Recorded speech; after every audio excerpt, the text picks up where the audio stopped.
So I think it's very important. My wife had sat down with my mother before she died and given at least a legacy, oral legacy, no video or anything. And that was very important to my siblings, and I think important to our kids as well, who, our boys in particular, cherish their grandmother, and it's just very, very important to pass all of this on that we can. I hope more people have the idea of doing that, because I think it's extremely important for everybody. I am here today to talk about how we took 50 years of a family's history and combined resources to create a legacy showcasing their family. She wanted to combine VHS tapes, photos, audio recordings, and take all of that and put it into one mega movie. So we started with them born, meeting each other, married, kids, growing up, spouses, grandkids, a celebration, a sweet song, like a really sentimental song, and then a dance party, because music is important. All of these things were important to them, and so figuring this out, so that was how we started to take what Lita had given us and then even break them into different chapters and other sub-chapters. When I got on the phone with her, I thought there's no way we're going to be able to do a movie like that in a 15 to 20 minute slideshow. There was so much content. Once we got started, I realized this is definitely more like a movie premiere that we are going to be creating.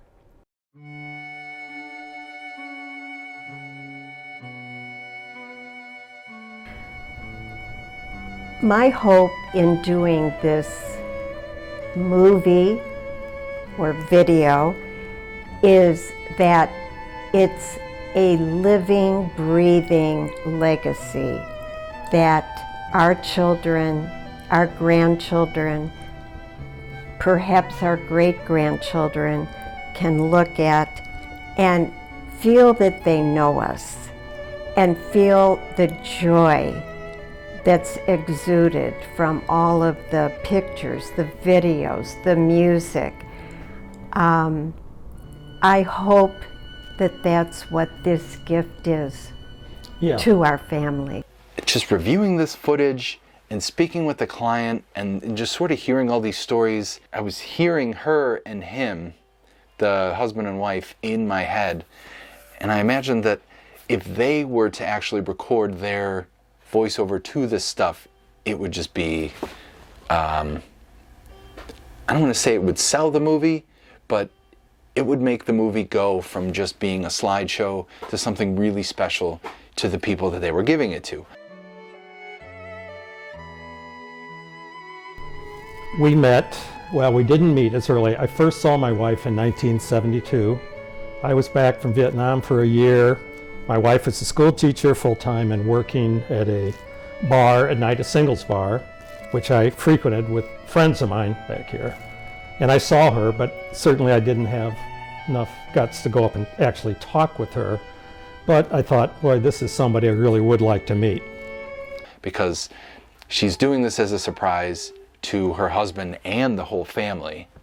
So no one really knows this is happening. So I also thought with that, a better surprise to them, something that's going to impact them now in like 6 different ways. One for the sons, and then for the grandchildren to all then get to re-experience their grandparents and to see their parents when they were 5 and 6 and whatnot, and now that those grandkids are going to be 40. So, and went out one night with my friend and met Jim with his friends, and that was the beginning. So we started dating in the middle of 1973. By October of that year, we were engaged and married in April of 1974.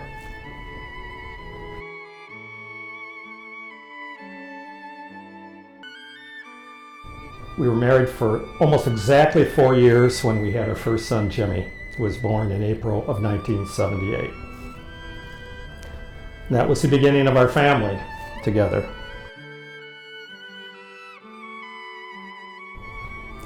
We were extremely delighted to have this little guy. Over the moon, actually. Such a beautiful little baby, such a great young guy. This client did scrapbooks for each of her sons. She has 2 grown sons, and she had 20 scrapbooks spanning their lifetime. We identified which photos would be telling the best story of their formative years. There were times when they weren't perfect, but it's really hard. Both Kathy and Mom and I were trying to think of any tough issues we had with the boys. We did not. There were challenges along the way in certain areas, but nothing that the boys and we couldn't work out together. And new challenges, but ones we happily went after. The first step was to get VHS tapes. There were 10. And we needed to get those into a current digital format. So once we got those converted, we were able to go through the snippets that would be worthy to include in this family's movie. I remember going to Olive School Park, which is what we called it, and there was a huge, we seem to have names for everything, the tornado slide.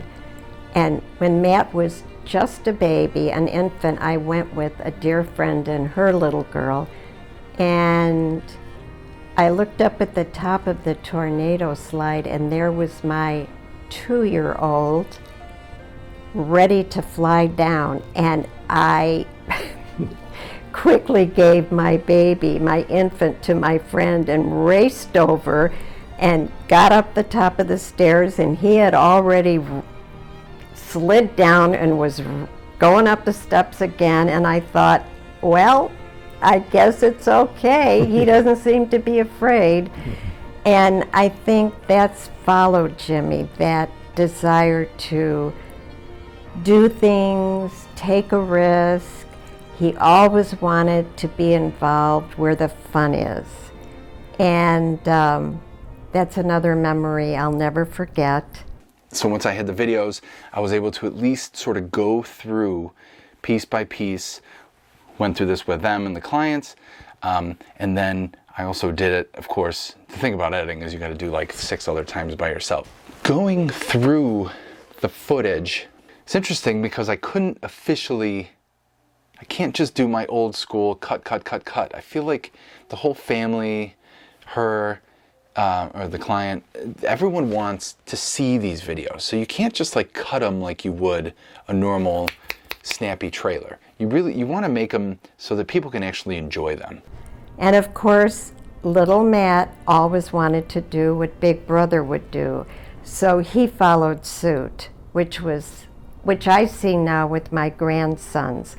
The older boys, Declan and Dylan.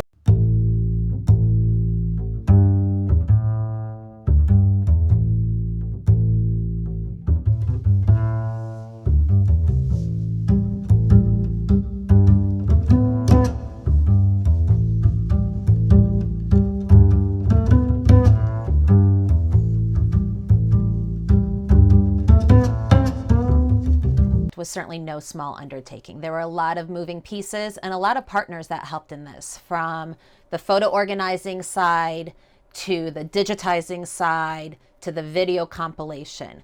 This was a tremendous effort that is, like we said, a year in the making. And with the amount of photos and videos that we are taking on a regular basis, our photos and videos are at risk of being lost down this black hole of surviving only on our phones or our iPads or our computers. And at the very least, what we should be doing with those photos is enjoying them. And an easy way to do that is by purchasing a digital frame. For anyone who's a little bit more ambitious and wants to do something like this video, this family legacy video, or a photo book, or a simple slideshow. There's so many creative ways that you can take your photos and your videos and create something meaningful for you to enjoy, as well as your legacy, your children, your grandchildren, and someone can enjoy those images for years to come. We do have I do smaller projects, whether it's you want to send a year of your cell phone photos and videos by themselves. I could create that slideshow for you. If you do want to add an interview, you want to add yourself talking about your kids, so you can give this as a gift to them. This is something we can do. Video projects, video editing, photography, portraits, family portraits, really, any kind of visual media that you might want with your family. So this is Michael Rattay with Creative Family Movies. I hope to hear from you and to help tell your family's story with a creative family movie. Photos should be celebrated, photos should be enjoyed, our memories should not be forgotten. We wanted to do something like this while we could still remember all these things and participate. And we didn't look like we were ready to get into a nursing home or anything. We still have some life in us, so I think it's very important. My wife had sat down with my mother before she died and given at least a legacy, oral legacy, no video or anything. And that was very important to my siblings, and I think important to our kids as well, who our boys in particular cherish their grandmother, and it's just very, very important to pass all of this on that we can. I hope more people have the idea of doing that, because I think it's extremely important for everybody.